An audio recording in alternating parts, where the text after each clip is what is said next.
Okay, we're going to continue on in our Father's Word today. This is Acts chapter 22. And this is Paul speaking in Hebrew. Men, brethren, and fathers, hear ye my defense, which I make now unto you. And when they had heard that, he spake in the Hebrew tongue to them. They kept the more silent, and he saith, I am verily a man which am a Jew, born in Tarsus, a city in Cilicia, yet brought up in this city at the feet of Gamaliel, and taught according to the perfect manner of the law of the fathers, and was zealous toward God as ye are all this day.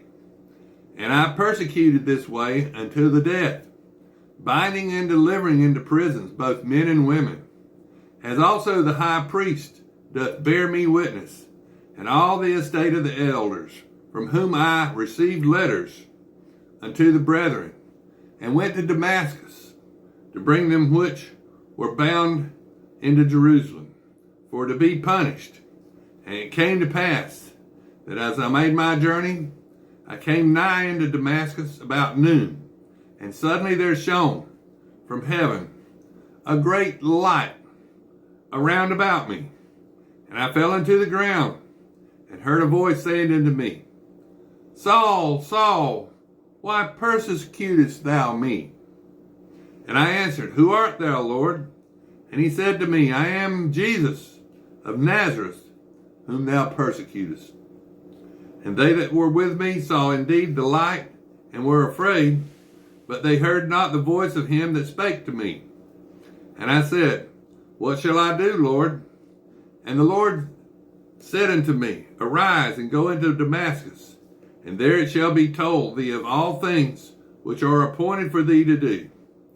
And when I could not see, for the glory of that light being led by the hand of them that were with me, I came into Damascus, and one Ananias, a devout man according to the law, having a good report of all the Jews which dwelt there, came unto me and stood and said unto me, Brother Saul, receive thy sight. And the same hour I looked upon him, and he said, The God of our fathers have chosen thee, that thou shouldest know his will, and see that just one, and shouldest hear his voice of his mouth. For thou shalt be his witness unto all men of whom thou hast seen and heard. And now, why tarriest thou? Arise and be baptized, and wash away thy sins, calling on the name of the Lord. And it came to pass, and that when I was come into Jerusalem, even while I prayed in the temple, I was in a trance, and he saw him, saying unto me, Make haste and get thee quickly out of Jerusalem, for they will not receive thy testimony concerning me.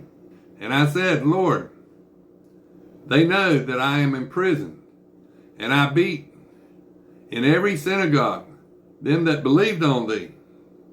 And when the blood of thy martyr Stephen was shed, I also was standing by, and consenting unto his death, and kept the raiment of them that slew him.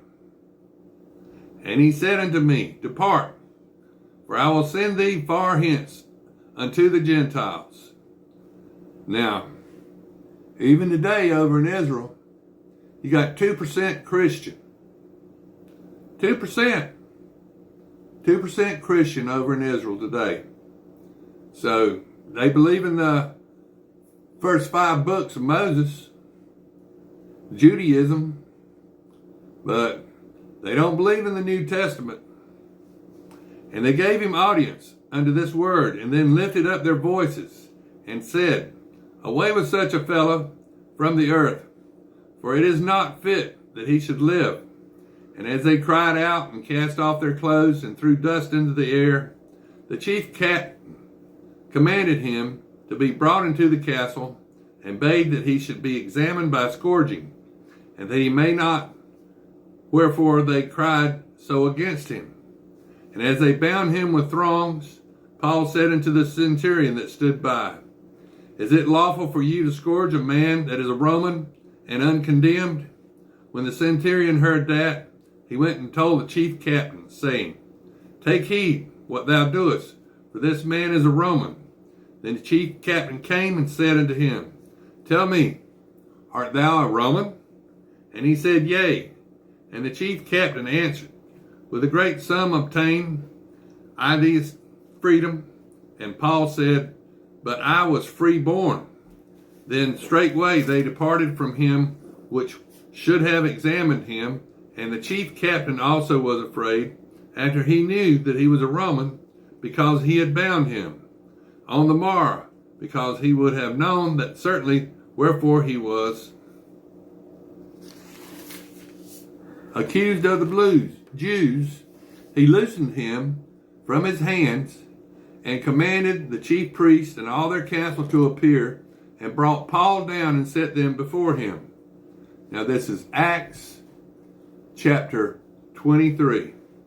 And Paul, earnestly beholding the council, said, Men and brethren, I have lived in all good conscience before God until this day. And the high priest Ananias commanded them that stood by him to smite him on the mouth. Then said Paul unto him, God shall smite thee, thou whitened wall. For sittest thou to judge me after the law, and commandest me to be smitten contrary to the law? And they that stood by said, Revilest thou God's high priest? Then said Paul, I wist not, brethren, that he was the high priest. For it is written, Thou shalt not speak evil of the ruler of thy people.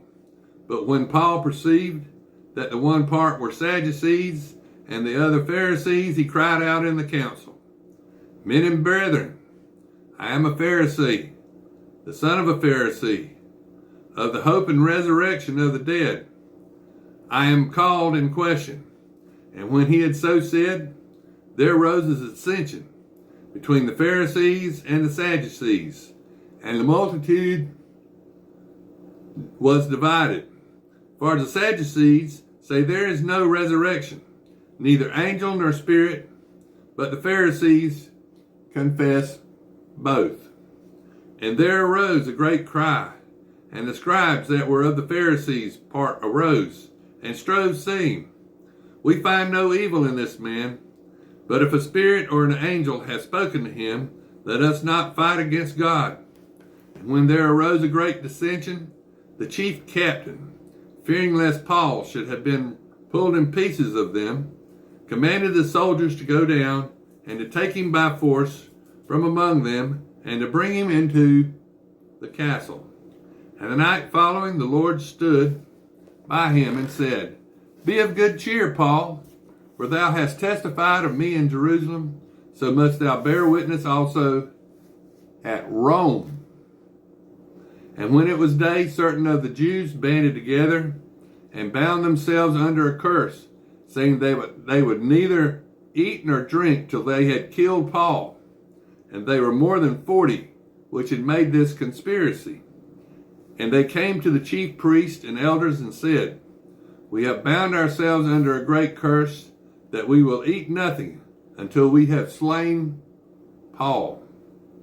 Now therefore ye with the council signify to the chief captain that he bring him down unto you tomorrow, as though ye would inquire something more perfectly concerning him. And we, or even he comes near, are ready to kill him.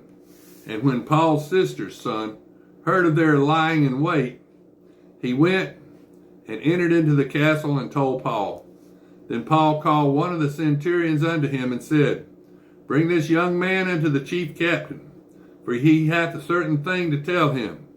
So he took him and brought him to the chief captain and said, Paul the prisoner called me unto him, and prayed me to bring this young man unto thee, who hath something to say unto thee.